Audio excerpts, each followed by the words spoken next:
කාලකන්ණි ජීවිතේ මේ කාපු කට්ට ඉවර නැද්ද මගේ ගමන වළක්වන්න උඹල මේකේ සිල්ල කවුද බං අර ඩෑකට් එක අරන් ඉන්නේ මේ පොහොර සහනාවද අරන් ඉන්නේ ගොවියෙක්ද කොහෙද බං ඒ කොල්ල සර් ගමේ කොල්ල යන් සමන්ත මන් දැකලා යන්නේ මං ගමේ ඕමු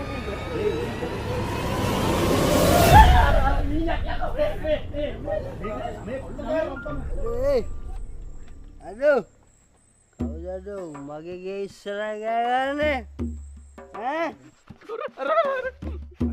කෑවනම් බිවනම් පාඩුයන් හරි නිදාගන්න දෙන්න අපිට හරිද?